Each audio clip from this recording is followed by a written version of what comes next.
Oke, perkenalkan nama saya King Permadi. Di sini saya akan menjelaskan tentang reverse engineering. Apa itu reverse engineering? Reverse engineering adalah proses menganalisa suatu produk atau sistem yang sudah ada untuk memahami cara kerjanya, desain, atau komposisi secara detail. Seringkali untuk mereplikasi atau meningkatkan produk tersebut. Nah, eh, tujuan reverse engineering itu yang pertama ada pemahaman sistem. Nah, pemahaman sistem ini adalah memahami bagaimana suatu sistem produk bekerja, baik dari segi perangkat maupun perangkat lunak. Nah, biasanya pemahaman sistem ini terdiri dari analisis struktural, yaitu menyelidiki arsitektur, desain, dan komponen yang membentuk sistem untuk memahami bagaimana mereka bekerja sama. Nah, proses operasional mengkaji bagaimana sistem beroperasi secara keseluruhan termasuk alur kerja, mekanisme kontrol, dan interaksi antara komponen. Lalu ada fungsi, memahami fungsi spesifik dari masing-masing komponen atau modul dalam sistem. Nah, selanjutnya itu ada dokumentasi. Dokumentasi ini membuat dokumentasi teknis yang akurat untuk produk atau sistem yang kurang terdokumentasi. Tujuannya apa? Yaitu untuk biasanya untuk manual penggunaan, spesifikasi teknis, dan untuk maintenance-nya. Lalu selanjutnya ada replikasi. Tujuan membuat produk yang serupa atau kompatibel dengan produk yang sudah ada tanpa akses desain asli. Nah, eh, ini digunakan untuk biasanya tuh untuk clone produk atau kompatibilitas dan juga untuk biaya efektif, mengurangi biaya pengembangan dengan mendasarkan desain pada produk yang sudah ada. Lalu selanjutnya itu ada peningkatan.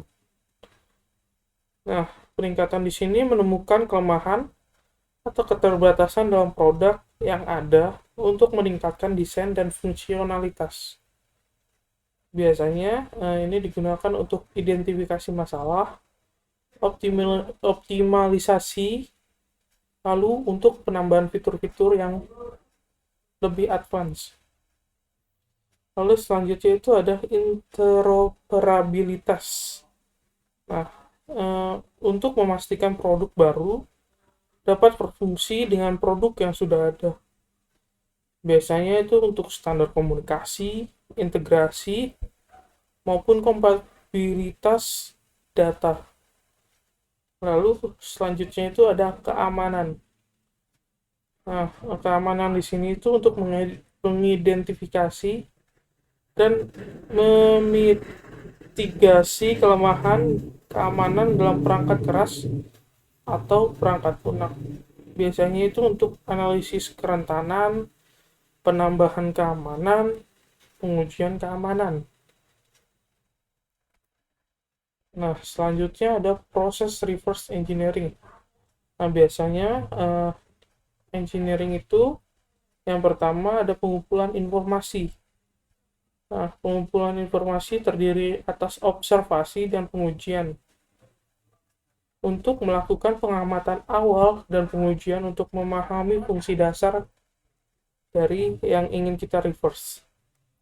Lalu dokumentasi, mengumpulkan semua dokumentasi yang ada seperti manual pengguna dan spesifikasi teknis.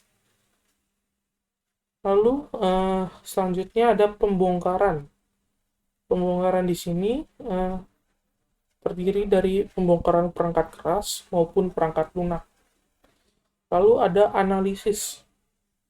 Analisis di sini ada analisis struktural, analisis fungsional, dan analisis dinamis. Lalu untuk dokumentasi ulang. Nah, dokumentasi ulang ini digunakan ada dua, yaitu diagram dan skema.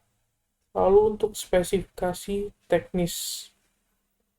Lalu selanjutnya ada implementasi.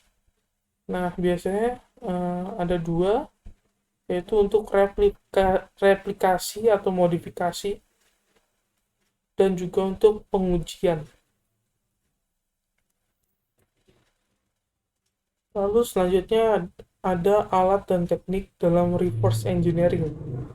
Yang pertama itu ada disassembler, yaitu mengubah kode mesin yang berupa binary kembali menjadi kode assembly. Lalu ada decompiler, yaitu mengubah kode biner menjadi kode sumber tingkat tinggi. Lalu juga ada debugger, yaitu alat untuk menjalankan dan menganalisis kode secara langkah demi langkah. Lalu juga ada sniffer. Sniffer ini